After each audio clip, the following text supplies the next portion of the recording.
प्रयागराज में एक बार फिर सामूहिक हत्याकांड को अंजाम दिया गया। पहले एक ही परिवार के 5 लोगों को बेरहमी से हत्या कर दी गई और फिर उस घर में लगा दी गई आग। धुआं उठा तो हड़कंप मचा तो देखा कि एक झटके में पूरा परिवार खत्म हो चुका है। 7 दिन के अंदर ये दूसरी घटना है जिसने प्रयागराज को दहला दिया है। लेकिन प्रयागराज के उन आदमखोरों की करतूत को खोलने का काम एक मासूम करेगी, जो इस पूरी वारदात के दौरान जिंदा बच गई। देखिए, खौफ से पनाह मांगता प्रयागराज, मासूम खोलेगी कातिलों का राज।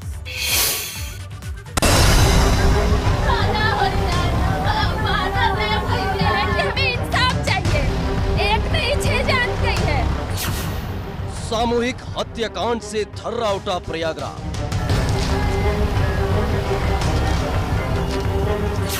5 हत्याओं से मच गया हाहाकार।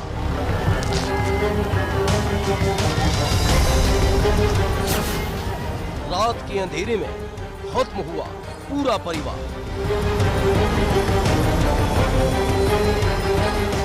प्रयागराज की गलियों में अजब सा सन्नाटा पसरा हुआ है, क्योंकि हफ्ता भर भी नहीं बीता कि एक और सामूहिक हत्याकांड ने लोगों के होश उड़ा दिए। हरवई थाना इलाके के खेवराजपुर गांव में पूरे परिवार को मौत की नींद सुला दिया गया है। इस हत्याकांड को इतनी बेरहमी से अंजाम दिया गया है कि देखने वालों की रूह कांप गई। घर के बड़े बुजुर्ग से लेकर छोटे छोटे बच्चों पर कहर बनकर गुजरी रात। और जब सुबह हुई तो आस पड़ोस में हड़कंप मच गया, क्योंकि घर से उठ रहा था धुआं, और जब धुआं छटा तो घर के अंदर पड़ी थी 5 लाश। एक आदमी वहाँ अंदर बैठा है, पीली पीली रुमाल लिया है। बोला जैसे आदमी साइकिल से उधर जा रहा था, इनके घर में धुआं दिखाई दिया, तो वो घर बजा कर वापस वहाँ बता गया उनके घर में आग लग गया है, क्यों जगते नहीं आज ना।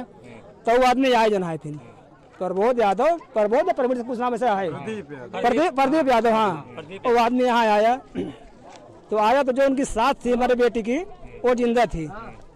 उसको इलाज करने के लिए उसको महिला भेजा गया, तो वो बोला कि उसी के साथ में 4 लाश और चली गई।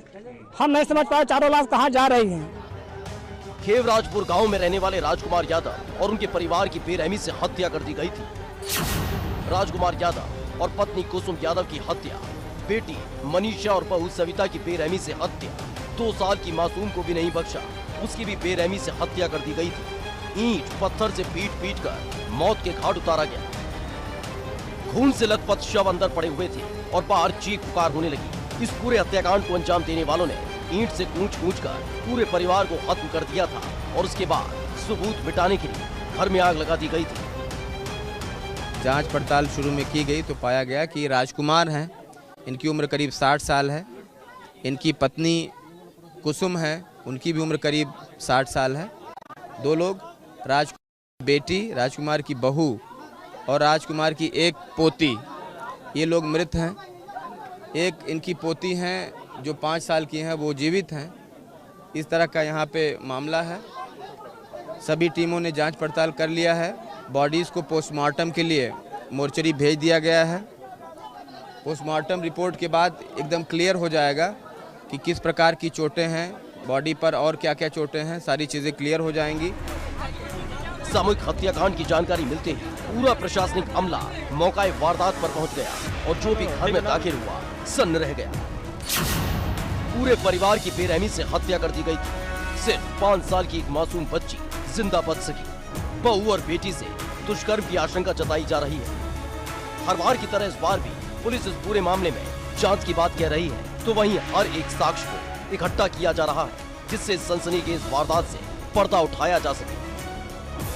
प्रथम दृष्टया जो शव हैं उस पे धारदार हथियार के चोट हैं, जो वहाँ से मौके से बताया गया है। और वहाँ 2 कमरे का घर है, जिसमें एक कमरे में आग भी लगी हुई थी, जिसको वहाँ फायर सर्विस ने पहुँच के उसको बुझाया है।